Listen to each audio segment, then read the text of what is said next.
Varicose veins కి సరైన చికిత్స కోసం సంప్రదించండి Avis hospital. Welcome to Suman TV. నేను మీ సుమన్ టీవీ. చైల్డ్ కనుక అబ్యూస్కి గురైతే దానికి పోస్కో చట్టం ఉంది. అయితే ఈ మధ్య కాలంలోనే సుప్రీంకోర్టు ఇంకా ప్రొటెక్షన్ని పెంచడం కోసం అని చెప్పేసి ఒక సంచలనమైనటువంటి తీర్పుని ఇవ్వడం జరిగింది. ఆ తీర్పు ఏ కేస్ స్టడీలో దానికి ఇవ్వటం జరిగింది, దానికి సంబంధించినటువంటి వాటిలో చట్టం అసలు ఏం చెప్తోంది, అండ్ వాళ్ళ చైల్డ్ పోర్నోగ్రఫీ అని అంటే దీనికి సంబంధించినటువంటి వాటిల్లో అంటే దేని ప్రాతిపదికన బేస్ చేసుకొని దాని మీద అవగాహన కల్పించమని చెప్పింది, ఆ సంచలన నిర్ణయం ఏంటి అనేది ఈరోజు మనతో పాటు హైకోర్టు అడ్వకేట్ రవీంద్రనాథ్ గారు ఉన్నారు. అది వారి మాట్లాడినట్టు తెలుసుకుందాం. Hello sir. హాయ్ అండి నాగరాజ్ గారు. సో ప్రతి ఒక్కరూ తెలుసుకోవాల్సినటువంటిది అయితే ఒకటి ఉందండి, చైల్డ్ పోర్నోగ్రఫీ. అయితే దీని విషయంలో సుప్రీంకోర్టు సంచలన నిర్ణయం తీసుకున్నట్లు మనకు తెలుస్తూ ఉంది. సంచలన నిర్ణయం ఏంటి, దానికి సంబంధించినటువంటి వాటిలో ఏ కేసు ప్రాతిపదికన దాన్ని తీసుకున్నారు, అండ్ దాన్ని ఏ ఏ సందర్భంలో ఏ ఏ రకాలుగా దాన్ని అందరూ వినియోగించుకోవాల్సినటువంటి అవసరం ఉందంటారు. చెప్పినటువంటి చైల్డ్ పోర్నోగ్రఫీ దీనికి సంబంధించి సుప్రీంకోర్టు గడిచిన 2 రోజుల క్రితం అంటే 2 days బ్యాక్ ఒక సంచలనాత్మకమైన తీర్పు ఇవ్వడం జరిగింది. అంటే ముఖ్యంగా చైల్డ్ పోర్నోగ్రఫీ అన్నటువంటి విషయం టాపిక్ మీద దీనికి సంబంధించి ఆల్రెడీ ఒక యాక్ట్స్ ఉన్నాయి. దీనికి సంబంధించి మనం మీకు వివరించే ప్రయత్నం చేస్తాను. దీనికి సంబంధించి అసలు ఈ చైల్డ్ పోర్నోగ్రఫీ అంటే ఏంటి, ఎందుకు చైల్డ్ పోర్నోగ్రఫీ మీద తీసుకున్నటువంటి జడ్జిమెంట్ ఏంటి, డీటెయిల్స్ అనేది నేను అవుట్లైన్స్ మీకు చెప్పే ప్రయత్నం చేస్తాను. 200 పేజీల విలువైనటువంటి మొత్తం సమాచారాన్ని మీరు అడిగినటువంటి నేను 20 నిమిషాల్లో చెప్పాను కదా నాగరాజ్ గారు. మ్యాక్సిమం నాకున్నది ఇన్ఫర్మేషన్ కాస్త కుదించి మెయిన్ హైలైట్ పాయింట్స్ మీకు చెప్పే ప్రయత్నం చేస్తాను దీనికి సంబంధించి. డెఫినెట్గా సార్. అయితే నాగరాజ్ గారు అసలు పోర్నోగ్రఫీ అంటే తెలియాలి. ఫస్ట్ పోర్నోగ్రఫీ అంటే ఏంటి? అశ్లీలత చిత్రాలు ఎలక్ట్రానిక్ మీడియా ద్వారా కానీ ప్రింట్ మీడియా ద్వారా కానీ మనం చూసినటువంటి అశ్లీలత చిత్రాలు కానీ అవి అశ్లీలత చిత్రాలు నటించడం కానీ అశ్లీలత చిత్రాలు చూడడం కానీ ఇట్లాంటి సంబంధించి ఈ పోర్నోగ్రఫీ అని వస్తుంది. అయితే చైల్డ్ పోర్నోగ్రఫీ మన దరిద్రం కొద్దీ ఏంటంటే నాగరాజు గారు, దురదృష్టం ఇప్పుడున్నటువంటి సమాజం ఎంత పెడత్రోవ పట్టిందంటే పోర్నోగ్రఫీ అనేది ఆల్రెడీ ఉంది.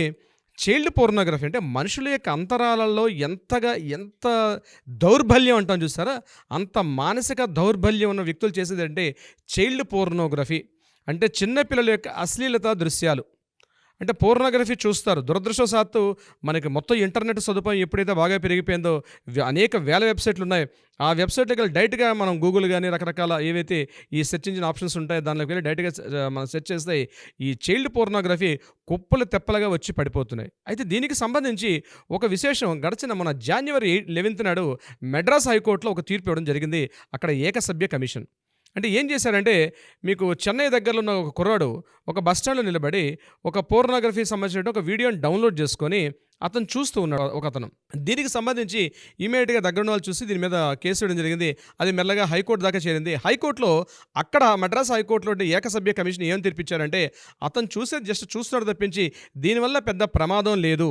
జాగ్రత్తగా వినండి నేను చెప్పే సెంటెన్స్. ఇక్కడ జస్ట్ చూస్తున్నాడు పోర్నోగ్రఫీ తప్పించి దీని మీద పెద్దగా ప్రమాదం లేదు కాబట్టి ఇది శిక్షార్హమైనటువంటి నేరం కాదు అని మద్రాస్ హైకోర్టు తీర్పడం జరిగింది. జస్ట్ ఆయన డౌన్లోడ్ చేసుకున్నాడు. డౌన్లోడ్ చేసి తన ప్రైవేట్ ప్లేస్లో తన ప్రైవేట్ ఉన్నటువంటి పార్ట్లో చూసుకుంటున్నాడు. దీనివల్ల తప్పేముంది? సో ఇది పెద్ద తీవ్రమైన నేరము కాదు అని మద్రాస్ హైకోర్టు దీని మీద ఒక తీర్పు ఇవ్వడం జరిగింది. దీని మీద అక్కడ చెన్నైలో ఉన్నటువంటి just right for children alliance అనేటువంటి ఒక సంస్థ, ఒక ఆర్గనైజేషన్, అంటే మానవ హక్కులకు సంబంధించి చిల్డ్రన్ యొక్క హక్కులను కాపాడే ఒక సంస్థ దీన్ని సుప్రీంకోర్టుకు ఆశ్రయించడం జరిగింది మొన్న January తరువాత. దీన్ని తీసుకున్నటువంటి సుప్రీంకోర్టు గడిచిన 3 నెలలుగా అనేక మంది మేధావులతో చర్చించి దీనికి సంబంధించి సుప్రీంకోర్టు September 23 నాడు ఒక సంచలనాత్మకమైన తీర్పు ఇవ్వడం జరిగింది. అంటే ఇంతకుముందు పోస్కో యాక్ట్ ఏదైతే ఉందో దీనికి సంబంధించి దాని యొక్క పరిధి అంటే అందులో ఉన్నటువంటి సెంటెన్స్ యొక్క విస్తారణంగా ఇవ్వడం జరిగింది పూర్తిగా. అంటే కలిగి ఉండడము, చైల్డ్ పోర్నోగ్రఫీ కలిగి ఉండడము అన్న వర్డ్ దీని యొక్క విస్తృతిని పెంచడం జరిగింది. కలిగి ఉండడం అంటే మీనింగ్స్ విస్తారంగా వస్తుంది. ఎలా వస్తుంది అంటే, డౌన్లోడ్ చేసుకున్నా, సేవ్ చేసుకున్నా, మనం చూసినా, మన దగ్గర అటువంటి సంబంధించిన ఏవైనా ఎలక్ట్రానిక్ డివైసెస్, ఒక పెన్ డ్రైవ్ కానీ మరొకటి కానీ సీడీలు కావచ్చు, పెన్ డ్రైవ్ కావచ్చు, ఎటువంటి ఎలక్ట్రానిక్ డివైసెస్ మన దగ్గర ఉన్న చట్టబద్ధంగా నేరము. అంటే అట్లీస్ట్ అది చూసినా తప్పే, కలిగి ఉన్న తప్పే, మొబైల్లో డౌన్లోడ్ చేసుకున్న తప్పే, మొబైల్లో సేవ్ చేసిన తప్పే. ఎటువంటి పరిస్థితుల్లో కూడా చైల్డ్ పోర్నోగ్రఫీ అన్నది తీవ్రమైన నేరము. దీని యొక్క పదం యొక్క సెంటెన్స్ ఏదైతే ఉందో దాన్ని కలిగి ఉండడం అన్నటువంటి పదం వస్తుంది. ఈ కలిగి ఉండడం అనే పదం దీన్ని రకరకాల న్యాయస్థానాలు రాష్ట్రంలో ఉన్నటువంటి మిగిలిన న్యాయస్థానాలు అంటే రాష్ట్ర వ్యాప్తంగా కూడా అనేక హైకోర్టులు రకరకాలుగా డివైడ్ చేసుకున్నాయి. కానీ సుప్రీంకోర్టు యొక్క అర్థం ఏంటంటే కలిగి ఉండడం అంటే దాని డిస్క్రిప్షన్ యొక్క పరిధిని పెంచారు. యాక్చువల్గా డౌన్లోడ్ చేసుకుంటే తప్పు, లేకపోతే సేవ్ చేసుకుని తప్పు, నేను ప్రైవేట్ ప్లేస్లో చూసుకున్నాను తప్పే ఉంది, జస్ట్ నేను చూస్తే తప్పేంటి అని వాదించే వాళ్ళు ఉంటారు. సో అట్లా కాదు.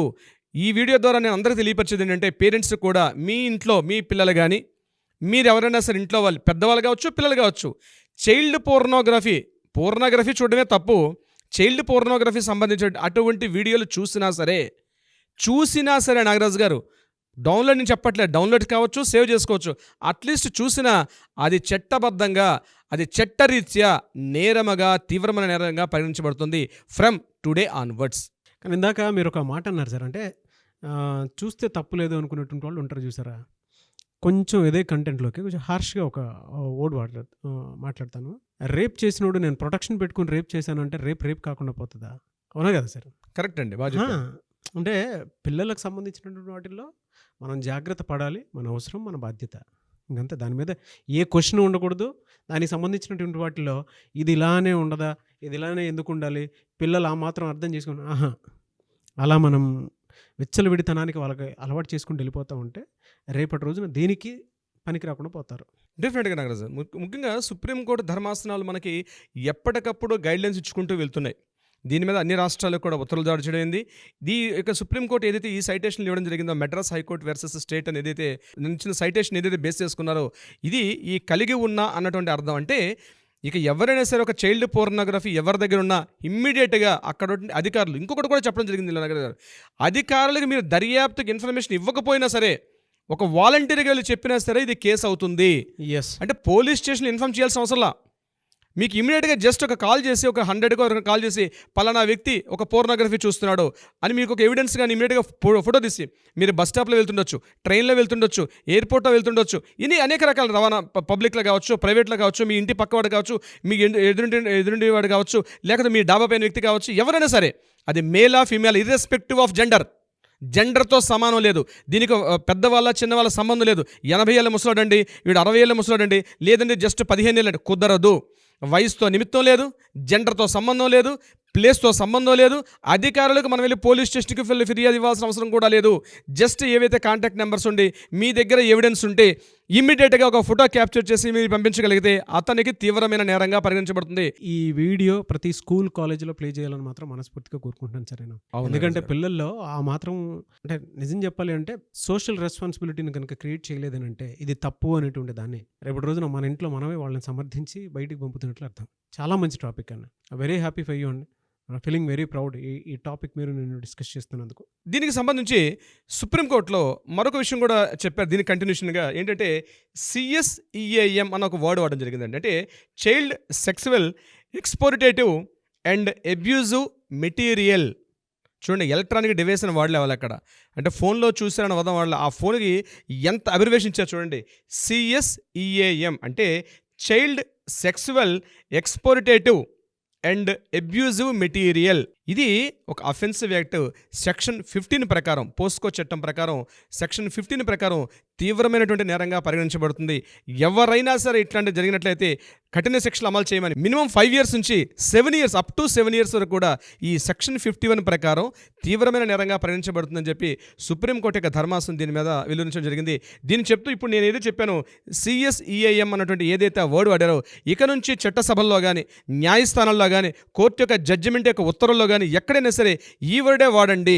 అంటే చూడండి ఇక్కడ దాని యొక్క విస్తీర్ణం ఎంత పెంచారంటే child sexual exploitative and abusive material అంటే మెటీరియల్ని వాడుతున్నారు, అక్కడ డివైస్ అని వాడాల. అంటే మన కోర్టు పరిభాష ఎలా ఉంటుంది, చాలా చాలా క్లిష్టంగా చెప్తారండి. అంటే దాని అర్థం విస్తృతంగా ఉంటుంది. ఎలక్ట్రానిక్ మొబైల్ అని చెప్పరు, ఒక ట్యాబ్ అంటే ఇక్కడ మళ్ళీ ఇష్యూస్ వస్తాయి. మొబైల్లో చూడొద్దన్నారు, నేను ట్యాబ్లో చూశాను కదా, నేను ట్యాబ్లో చూడొద్దన్నారు కానీ నేను టీవీలో చూశాను కదా, ఇట్లాంటివి వస్తాయండి. అందుకని వాళ్ళు విస్తారమైనటువంటి పరిధిని పెంచుతారు. అంటే ఒక విషయాన్ని చెప్పేటప్పుడు కోర్టు యొక్క ఉత్తర్వులు మనం జడ్జిమెంట్ కాపీస్ అయితే విస్తారంగా ఉంటుంది అనే ఇన్ఫర్మేషన్. సో ఇప్పుడు ఏదైతే వాడారో ఈ CSEAM అన్న వర్డ్ ఇది పార్లమెంట్లో ఒక ఆర్డినెన్స్ పాస్ చేయమని చెప్పి పార్లమెంట్ ఉభయ సభలకు కూడా ఒక ఇన్ఫర్మేషన్ పాస్ చేశారు సుప్రీంకోర్టు చంద్రచూడ్ గారు. దీనికి సంబంధించిన ఇన్ఫర్మేషన్ అంటే రేపు బహుశా పార్లమెంట్లో ఆర్డినెన్స్ బిల్లు పాస్ అయిందంటే ఈ CSEAM అంటే దీని పరిధి ఎంత విస్తృతంగా ఉంటుంది చూడండి. ఇందాక నేను చెప్పినట్టుగా దీనికి జెండర్తో సంబంధం లేదు, వయసుతో తారతమ్యం లేదు, ఎవరితో సంబంధం లేదు. ఇటువంటి చైల్డ్ పోర్నోగ్రఫీ డౌన్లోడ్ చేసుకున్నా, సేవ్ చేసినా, చూస్తున్నా సరే మీరు అనుకోవచ్చు బహుశా ఏముంది సార్, నేను మొబైల్లో చూశాను, నా మొబైల్ ఎవరు చూడరు కదా, నా మొబైల్ ఎవరికి కనిపించదు కదా, నేను ఒక్కనే చూసుకుంటున్నాను కదా ప్రైవేట్గా అనే వస్తుంది. కానీ మీకు తెలియనటువంటి విషయం నాగరాజు గారు, మేము సైబర్ లా చేశాం కాబట్టి మేము చెప్తున్నాం. బహుశా చెప్పడానికి ఇట్లా అంటే వేదిక మీద చెప్పకూడదు, కానీ సామాజిక బాధ్యతగా నేను ఒక హింట్ ఇచ్చి వెళ్తాను. ముఖ్యంగా మీరు చూస్తున్న మొబైల్ ఏదైతే ఉందో, మీ మొబైల్ మీరు ఒక్కరే చూడడం లేదు, దీని మీద ఒక వ్యవస్థ పనిచేస్తుంది. మీ ఫేస్బుక్ అకౌంట్స్లో మీరు ఎవరెవరితో ఫ్రెండ్స్ కలిసి ఉన్నారు, మీ యొక్క ఇన్స్టాగ్రామ్లో మీరు ఎవరెవరితో మాట్లాడుతున్నారు, దీని అంతటిని కూడా ఒక అబ్జర్వ్ చేస్తుంది ఒక మూడో నేత్రం. అది గూగుల్ కావచ్చు, XYZ కావచ్చు. దీని మీద ఒక సైబర్ లా అని ఒక వ్యవస్థ పనిచేస్తుంటుంది. ముఖ్యంగా నేను యూత్కి నేను ఈ యొక్క వేదిక ద్వారా నాకు అవకాశం దొరికింది కాబట్టి మీకు చెప్తున్నాను నాగరాజు గారు, ముఖ్యంగా ఉద్యోగాలకు వెళ్ళేటప్పుడు, ఒక సాఫ్ట్వేర్ ఉద్యోగం కావచ్చు, సాఫ్ట్వేర్ ఉద్యోగం వెళ్ళేటప్పుడు మీకు జాబ్ ఇస్తారు, మీకు రిక్రూట్మెంట్ అయిపోతుంది. కానీ మీకు రిక్రూట్మెంట్ ఇచ్చిన తర్వాత, మీకు కార్డ్ ఎంట్రీ తర్వాత కూడా మీ యొక్క డేటా, మీ కాంటాక్ట్ నెంబర్ కానీ, మీ మొబైల్ నెంబర్ మీద, మీ మెయిల్ ఐడి మీద ఒక ఎంక్వైరీ జరుగుతుంది. మీకు తెలియదు ఆ విషయం. దీనికి బ్యాక్ ఎండ్ ఒక సంస్థలు పనిచేస్తాయి. మీరు ఎవరెవరితో ఫేస్బుక్లో చాట్ చేస్తున్నారు, అంటే ఉగ్రవాద చర్యలకు పాల్పడుతున్నారా, అసలు మీ మైండ్ సెట్ ఏంటి, మీ ఆలోచన విధానం ఏంటి, మొత్తాన్ని మీ క్యారెక్టర్ని అసాసినేట్ చేసే ఒక వ్యవస్థలు పనిచేస్తుంటాయి. అక్కడ వాళ్ళకి ఏదైనా అప్లికేషన్స్ ఉంటే వాళ్ళు ఇచ్చిన రిపోర్ట్ బేస్ చేసుకొని మీకు సింపుల్గా జాబ్ నుంచి కూడా వెనక్కి పంపించే అవకాశం ఉంటుంది. కానీ ఎందుకు పంపించారో మీకు చెప్పాల్సిన అవసరం ఆ సంస్థలకి లేదు. కానీ మీకు చెప్తున్నానండి, ఈరోజు ఎలక్ట్రానిక్ అని ఏదైతే మనం ఈ గూగుల్, మనం మెయిల్స్ అని చూస్తున్నామో, మీ మొబైల్ మీకు తెలియకుండానే మీకు ప్రమాదభరితంగా ఉంది. సో నేను చూసుకుంటున్నాను చైల్డ్ పోర్నోగ్రఫీ, నేను చూస్తే నా ఇంట్లో నేను కూర్చొని తలుపేసుకుని నైట్ చూసుకుంటున్నాను కదా అంటే తప్పు చేస్తున్నారు. ఇది చేసినా మీకు తెలియకుండానే ఏదో ఒక రోజు నాడు మీకు ఒక కాల్ వస్తుంది, మిమ్మల్ని తీసుకెళ్ళి జైలు పెట్టే అవకాశం కూడా ఉంటుంది. నేను ఎప్పటి చెప్దాం అనుకుంటాను నాగరాజు గారు, ఈ వేదిక నాకు మీరు కల్పించారు. థ్యాంక్ యూ అండి. ముఖ్యంగా నాగరాజు గారు, నేను దీంతో పాటు ఇది ముగించే ముందు మరొక విషయాన్ని కూడా మీతో షేర్ చేసుకునే ప్రయత్నం చేస్తాను. ముఖ్యంగా పేరెంట్స్ తమ పిల్లలు స్కూల్కి వెళ్ళేటప్పుడు, చిన్నపిల్లలు 15 years బిలో కావచ్చు, ముఖ్యంగా పోర్నోగ్రఫీ ఏది చెప్పానో, ఇది పిల్లలు అనడానికి న్యాయస్థానం అంటే మన కోర్టు ఏం చెప్తుందంటే బిలో 18 years అనే మీనింగ్ ఇస్తుంది. What is the meaning of children అంటే, చిల్డ్రన్ అంటే మీనింగ్ ఏంటంటే బిలో 18 years. సో నేనేం చెప్తున్నానంటే, రీసెంట్గా కొన్ని సంఘటనలు మనకి భయాన్ని కలిగిస్తున్నాయి. ముఖ్యంగా పేరెంట్స్కి నేను ఒక సూచన చేస్తున్నాను దీని ద్వారా. ఏంటంటే, మీ పిల్లలు స్కూల్కి వెళ్ళేటప్పుడు, మీ పిల్లలు ట్యూషన్కి వెళ్ళేటప్పుడు, మీ పిల్లలు మీకు తెలియకుండా వాళ్ళ ఫ్రెండ్స్తో కలిసి సినిమాలకు వెళ్ళేటప్పుడు ఎటు వెళ్తున్నారో మీరు ఒక ఐ వాచింగ్ చేయాల్సిన పరిస్థితి ఉంది. ఎందుకంటే ఇటీవల కాలంలో డ్రగ్స్ మాఫియా బాగా పెరిగింది. అందులో భాగంగా గాంజా యొక్క ఈ ఎక్స్పోర్ట్స్ అంటే రవాణా చేయడం, ఒక ప్లేస్ నుంచి మరో ప్లేస్కి పంపించడానికి వాళ్ళు సరికొత్త విధానాలను ఎంచుకున్నారు. రీసెంట్గా మనకు తెలిసింది, సికింద్రాబాద్ స్టేషన్ దగ్గర మాకు తెలిసిన విషయం అంటే ఒక న్యూస్ వచ్చింది. దాంట్లో ఏంటంటే పిల్లల్ని, వాళ్ళ స్కూల్కి వెళ్తున్న పిల్లల్ని వాళ్ళ బ్యాగుల్లో తెలియకుండానే నువ్వు ఇక్కడ ఈ ప్యాక్ తీసుకెళ్ళి అక్కడ హ్యాండ్ ఓవర్ చేసి అని చెప్పి అతని చేతిలో ఒక 2,000 రూపాయలు, ఒక 3,000 రూపాయలు పెట్టి ఆ పిల్లల్ని ఆ ప్యాక్లో ఏముందో వాళ్ళకి తెలియదు. జస్ట్ ఏమన్నారు, ఇక్కడ నువ్వు తీసుకెళ్ళి రోడ్డు మీద వెళ్తూ ఉండు, నీకు ఆ జంక్షన్లో వేరే పర్సన్ కనిపిస్తాడు, ఆ పర్సన్కి ఆ ప్యాక్ తీసేసుకుని నీకు అమౌంట్ నీకు ఇచ్చేస్తాడు. సింపుల్. ఇందులో తీసేదేముంది, సింపుల్. ప్రతి ఒక్కరు మనీ కావాలి. పిల్లలు ఏమంటారు, అందులో ఉంటే ఏమైంది, బాంబు అయితే లేదు కదా అని చెప్పి ఆ ప్యాక్ బ్యాగ్లో పెట్టుకుని స్కూల్లో తన బ్యాక్లో పెట్టుకొని స్కూల్కో కాలేజీకి వెళ్తున్నాడు. వెళ్ళేసరికి తెలిసింది ఏంటంటే, గాంజా పెడ్లర్స్గా ఆ పిల్లలు, ముఖ్యంగా యూత్ కావచ్చు, చిన్నపిల్లలు కావచ్చు, అంటే అప్ టు అంటే కాస్త కాలేజీకి వెళ్ళే పిల్లల దగ్గర నుంచి ఈ గాంజా పెడ్లర్స్గా వాళ్ళు వర్క్ చేస్తున్నారు. ఈ ముఠాను కూడా నిన్న సికింద్రాబాద్ స్టేషన్లో పట్టుకోవడం జరిగింది. సో నేనేమంటున్నానంటే, పేరెంట్స్కి ముఖ్యంగా అమ్మాయా అబ్బాయా మీరు వాళ్ళ మొబైల్స్ని వాచ్ చేయండి. ఎట్ ద సేమ్ టైం అవకాశం ఉన్నప్పుడల్లా మీ పిల్లలతో పాటు మీరు కాలేజీకి వెళ్ళే ప్రయత్నం చేయండి.